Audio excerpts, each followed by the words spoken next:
दलजीत नाम का लड़का रहता है जिसकी उम्र 22 साल के आसपास थी। दलजीत 6 फीट लंबा, हट्टा कट्टा, अच्छा खासा नौजवान था। दलजीत पैसा कमाने के लिए विदेश में जाता है और एक शेख के यहाँ नौकरी करने लगता है। शेख का सोने चांदी का व्यापार था। दलजीत इतनी ईमानदारी से के साथ नौकरी करता है, उनके यहाँ काम करता है कि वो जो शेख था उसकी ईमानदारी से बहुत ही खुश हो जाता है और अपने ही घर में एक कमरा दे देता है उसको रहने के लिए। एक दिन शेख अपनी काम के सिलसिले में उसको बाहर जाना पड़ता है। वो दलजीत से कहता है कि मैं अपने काम के सिलसिले में 2 दिन के लिए बाहर जा रहा हूँ और इस समय तुम हमारे बिजनेस का अच्छे तरीके से ख्याल रखना। इसके बाद वो बाहर चला जाता है अपने काम के सिलसिले में। इधर जो दलजीत था वो इस काम को देखने लगता है। एक दिन रात को उसकी जो पत्नी रहती है, शेख की पत्नी, दलजीत के कमरे में आती है और कमरे में आने के बाद उसके साथ कुछ बातचीत करती है। इसके बाद उसके साथ छेड़खानी करने लगती है। वो अपने पूरे कपड़े उतार देती है, उसके साथ संबंध बनाना चाहती थी। दलजीत जब शेख की पत्नी को देखता है तो देखते ही दंग रह जाता है, क्योंकि उसके गोरे गोरे बदन को देखकर हक्का बक्का हो जाता है। इसके बाद 2 घंटे के बाद वो महिला उसके कमरे से निकलती है और जब कमरे से निकलती है कहती है कि मैं तुम्हें देख लूंगी। इसके बाद 2 दिन के बाद उसका जो पति आता है, शेख घर पे आता है, तो उससे खूब सारी बातें बता देती है कि आपके ना रहने पर ये जो लड़का है दलजीत मेरे साथ गलत संबंध बनाया है। ये बात जब शेख सुनता है तो गुस्सा हो जाता है। इसके बाद वो लड़के के साथ कुछ ऐसा काम करता है जिसके बारे में सुनकर दोस्तों आप भी हैरान और परेशान हो जाएंगे। तो इस कहानी की पूरी जानकारी के लिए वीडियो में लास्ट तक बने रहिएगा, क्योंकि इससे आपको बहुत सारी सीख मिलने वाली हो। तो दोस्तों मैं हूं ज्योति कुशवाहा और आपका ज्योति वॉइस चैनल में स्वागत है। वीडियो में आगे बढ़ने से पहले आपसे रिक्वेस्ट है, अगर आप मेरे चैनल पर नए हैं तो वीडियो को लाइक कर दीजिएगा, शेयर करिएगा और चैनल को सब्सक्राइब जरूर कर दीजिएगा, ताकि हमारा हौसला बढ़ता रहे और आप लोग के बीच में ऐसे ही नई नई इंटरेस्टिंग वीडियो ला सकूं। तो दोस्तों ये कहानी की शुरुआत होती है पंजाब के पटियाला की। पटियाला शहर में एक परिवार रहता था जो कि दलजीत अपने माता पिता के साथ रह रहा था। दलजीत अपने माता पिता का इकलौता संतान था। दलजीत के पिता का नाम सुखविंदर सिंह था। जो दलजीत था पढ़ाई लिखाई छोड़ चुका था। वो काम की बहुत तलाश कर रहा था, लेकिन उसको अच्छा खासा काम नहीं मिल रहा था। सुखविंदर सिंह अपने जो उनके बेटे थे दलजीत, उसको बहुत ही प्यार से पाला था। उसे कोई भी चीज़ की कमी नहीं होती थी। जिस चीज़ को डिमांड करता था सुखविंदर सिंह पूरी कर देता था। एक दिन सुखविंदर सिंह दलजीत से कहता है कि तुम को अगर कोई काम नहीं मिल रहा तो क्यों नहीं विदेश चले जाते हो, क्योंकि हमारे गांव के बहुत सारे लड़के विदेश गए हैं। सुना जाता है कि विदेश में बहुत अच्छा खासा पैसा मिलता है और वो विदेश जाकर बहुत ज़्यादा पैसा कमा रहे हैं। जब दलजीत ये बात सुनता है तो उसकी भी ये बात भा जाती है। एक दिन वो अपने एक दोस्त को फ़ोन करता है जो कि विदेश में रहकर नौकरी करता था। इसके बाद उसको कहता है कि मैं भी वहाँ पर आना चाहता हूँ, कुछ पैसे कमाना चाहता हूँ। इसके बाद उसका दोस्त कहता है कि ठीक है, मैं इधर वीजे का इंतजाम करता हूँ और तुम कुछ पैसे का इंतजाम कर लो। इसके बाद 1 महीने का समय बीत जाता है। एक दिन दलजीत का दोस्त फ़ोन करता है और कहता है कि वीजे का इंतजाम हो गया है, तुम 2.5 लाख पैसे का इंतजाम कर लो और जो वहाँ आने की जो कार्रवाई होती है पूरी करके यहाँ पर आ जाओ। इसके बाद दलजीत अपने पिता के पास जाता है और पूरी बात बताता है। उसके पिता जो सुखविंदर सिंह रहते हैं, एक साहूकार के पास जाते हैं और लोन पर 2.5 लाख रुपए ले लेते हैं और लेने के बाद वो एक एजेंट के यहाँ जाते हैं और इसकी पूरी कार्रवाई करते हैं। कार्रवाई जब पूरी हो जाती है तो टिकट कराता है और विदेश चला जाता है। जब विदेश में जाता है तो उसका दोस्त एयरपोर्ट आता है उसको लेने के लिए।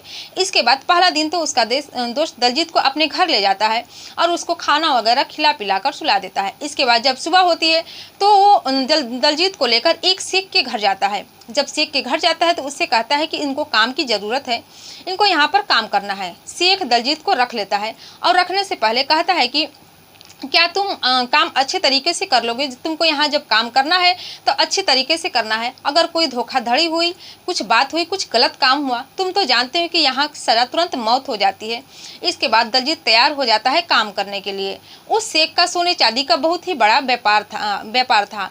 जब दलजीत वहाँ पर काम करने लगता है, पहले तो वो शेख अपने कंपनी में उसको एक कमरा देता है रहने के लिए और धीरे धीरे दलजीत इतनी मेहनत और लगन के साथ वहाँ पर काम करता है जिसकी वजह से शेख उस पर प्रभावित हो जाता है, उसकी ईमानदारी से खुश हो जाता है और एक दिन वो अपने ही घर पर एक कमरा दे देता है दलजीत को रहने के लिए। जब कमरा दे देता है तो जो दलजीत था अपना सारा सामान लेकर वहाँ पर सेटल हो जाता है। ऐसे ही दोस्तों लगभग कुछ 2-3 महीने का समय बीत जाता है। जब समय बीत जाता है तो एक दिन शेख को अपने काम के सिलसिले में बाहर जाना होता है। वो दलजीत से कहता है कि मैं अपने काम के सिलसिले में 2 दिन के लिए बाहर जा रहा हूँ। मैं तुम्हें ही अपने काम को सौंप रहा हूँ। जब मैं यहाँ पर नहीं रहूँगा तो तुम्हें ही मेरी काम को देखना है कि क्या हो रहा है क्या नहीं हो रहा है। इसके बाद दोस्तों दलजीत तैयार हो जाता है और शेख अपने काम के सिलसिले में 2 दिन के लिए बाहर चला जाता है। फिर उसी दिन जो शेख की पत्नी रहती है दलजीत के कमरे में आती है। कमरे में आने के बाद उससे कुछ बातें चीतें करती है, लगभग कुछ आधा घंटे तक बातें करती है और बातें करने के बाद दलजीत के साथ गंदी हरकत करने लगती है, उसके साथ छेड़खानी करने लगती है।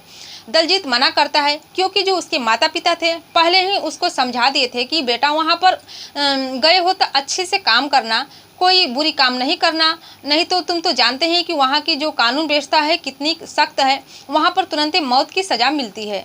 जिससे कि दलजीत अपने माता पिता को बात को मान रहा था और पूरी मेहनत के साथ वहाँ पर काम कर रहा था। कोई ऐसा काम नहीं कर रहा था जिससे कि उसे कुछ उसके साथ हो सके। इसके बाद जो शेख की पत्नी रहती है उसके साथ गंदी हरकत करने लगती है। जब गंदी हरकत करने लगती है वो अपने कपड़े उतार देती है। दलजीत जब उसकी शेख की पत्नी को गोरे बदन को देखता है तो वो भी हक्का पक्का हो जाता है, हैरान हो जाता है। वो भी अपने आप को रोक नहीं पाता है और उसके साथ गलत काम करने के लिए सोचने लगता है। लेकिन इसके बाद तुरंत उसे अपने माता पिता की बातों को याद आ जाती है। अक्सर वो समझाया करते थे कि वहाँ पर जाकर गलत काम मत करना, सही तरीके से काम करना, पूरी ईमानदारी के साथ काम करना, नहीं तो वहाँ की कानून व्यवस्था बहुत ही सख्त है। इसके बाद तुरंत उस महिला से दूर हट जाता है और जब दूर हट जाता है तो जो शेख की पत्नी है उसके साथ ज़बरदस्ती संबंध बनाने की कोशिश करने लगती है। लेकिन दलजीत उससे हमेशा दूर ही हट जाता था, उसको बहुत ही बुरा भला कहता है और कहता है कि मुझे छोड़ दो, मैं यह सब काम नहीं करूँगा जिससे कि मेरी बदनामी हो जाएगी और मुझे यहाँ की जो कानून व्यवस्था है मुझे बहुत ही सख्ती से मेरे साथ पेश आएगी। लेकिन वो महिला नहीं मानती है। इसके बाद जब वो देख लेती है कि दलजीत उसके साथ संबंध बनाने वाला नहीं है, इसके बाद गुस्से में उसके कमरे से निकल आती है और कहती है कि मैं तुम्हें देख लूँगी, तुमने मेरी बात नहीं मानी है। इसके बाद दोस्तों 2 दिन के बाद शेख अपने घर पे आता है तो उसकी पत्नी बढ़ा चढ़ाकर बातें बता देती है कि जब आप नहीं थे तो आपकी गैर मौजूदगी में ये दलजीत नाम का लड़का मेरे साथ गलत काम किया है, मेरे साथ संबंध बनाया है। जब शेख ये बात सुनता है तो गुस्सा हो जाता है और पूरी सच जाने बगैर दलजीत को कोड़े से मारने लगता है। दलजीत अपनी सफाई दे रहा था लेकिन वो शेख उसकी बातों को नहीं सुन रहा था। इसके बाद तुरंत पुलिस को कॉल कर देता है। पुलिस आ जाती है और दलजीत को पकड़कर ले जाती है, ले जाकर जेल में डाल देती है। 2-3 दिन का समय बीत जाता है। एक दिन दोनों को कोर्ट में पेश किया जाता है। इसके बाद दलजीत की पत्नी से पूछा जाता है कि बताओ तुम्हारे साथ ये लड़का क्या गया था। शेख की पत्नी से पूछा जाता है कि बताओ तुम्हारे साथ ये दलजीत नाम का लड़का क्या क्या था। शेख की पत्नी रोने लगती है और कहती है कि जब मेरे पति काम के सिलसिले में, अपने बिजनेस के सिलसिले में 2 दिन के लिए घर से बाहर गए थे तो ये मेरे साथ गलत संबंध बनाने की कोशिश की है, मेरी इज्जत लूटने की कोशिश की है। और ये बात कहकर रोने लगती है और कहती है कि इसको कड़ी से कड़ी सज़ा मिलनी चाहिए। इसके बाद दलजीत से भी पूछा जाता है कि तुम भी अपने बारे में कुछ कहना चाहते तो वो हाथ जोड़कर कहता है कि मैं ऐसा कुछ भी गलत काम नहीं किया है, मुझे फंसा रही है, बल्कि इसी की गलती है। आप लोग अगर मेरी बात को नहीं मानते हैं तो मेडिकल जांच करवा लीजिए। जब इतना बात दलजीत कहता है तो सबकी सहमति हो जाती है और दोनों की मेडिकल जांच होती है। दोस्तों मेडिकल जांच जब होती है तो उसका रिपोर्ट ये आता है तो जज साहब देखकर हैरान और परेशान हो जाते हैं। दरअसल जो शेख की पत्नी रहती है उसके मेडिकल जांच में यही लिखा रहता है कि उसके साथ कोई भी संबंध नहीं बनाया गया है, वो पूरी तरह से सेफ है, सुरक्षित है। और जो दलजीत की रिपोर्ट को देखती है जज साहब देखते हैं तो और भी हैरान और परेशान हो जाते हैं, क्योंकि वो उस रिपोर्ट में लिखा रहता है कि जो लड़का है बचपन से ही किन्नर है, ये किसी के साथ कैसे संबंध बनाया गया। और उसके प्राइवेट पार्ट को भी देखते हैं तो देखकर दंग रह जाते हैं। इसके बाद उसके पक्ष में, दलजीत के पक्ष में अपना फैसला सुना देते हैं और शेख की पत्नी के धोखाधड़ी के इल्ज़ाम में उसके ऊपर 25 लाख का जुर्माना लगा देते हैं और कहते हैं कि 25 लाख रुपए तुमको दलजीत को देना पड़ेगा, जिससे कि तुम्हारी धोखाधड़ी की वजह से ये 2-3 दिनों तक जेल में रहा और बिना गलती के सज़ा को काटा है। इसके बाद शेख 25 लाख रुपए दलजीत को देते हैं और दलजीत अपना पैसा लेकर सीधा अपना सामान लेकर अपने गांव चला आता है। तो दोस्तों, ये कहानी सुनाने का उद्देश्य आपको दुखी करना, परेशान करना नहीं था, बल्कि जागरूक करना था, सचेत करना था कि आप भी सावधान हो जाइए। अगर कोई भी लड़का अपने विदेश जा रहा है पैसा कमाने के लिए, तो पहले वहाँ की कानून व्यवस्था को जान ले कि वहाँ की कानून व्यवस्था क्या है, वहाँ के रहने के ढंग क्या है, तब विदेश में जाए कमाने के लिए। क्योंकि जो वहाँ की कानून व्यवस्था है बहुत ही सख्त है। अगर किसी से भी कोई गलती हो जाती है, सीधे मौत की सज़ा मिलती है और उनके साथ बहुत ही सख्ती से पेश आया जाता है। क्योंकि जो विदेश की महिलाएं हैं अक्सर भारतीय लोगों को अपने प्यार के जाल में फंसा लेती हैं, उनके साथ गलत संबंध बनाती है, जो कि उनकी ज़िंदगी पूरी तरह से बर्बाद हो जाती है। तो ये रही पूरी घटना आप लोग के सामने। ये कहानी आप लोग को कैसी लगी? अगर कहानी थोड़ी सी भी अच्छी लगी होगी तो वीडियो को लाइक करिएगा, शेयर करिएगा और चैनल को सब्सक्राइब जरूर करिएगा। और इस कहानी से आपकी क्या राय है कमेंट सेक्शन में कमेंट करके जरूर बताइएगा। फिर मिलते हैं दोस्तों अगले दिन नई कहानी के साथ, नई घटना के साथ। तब तक के लिए जय हिंद, जय भारत।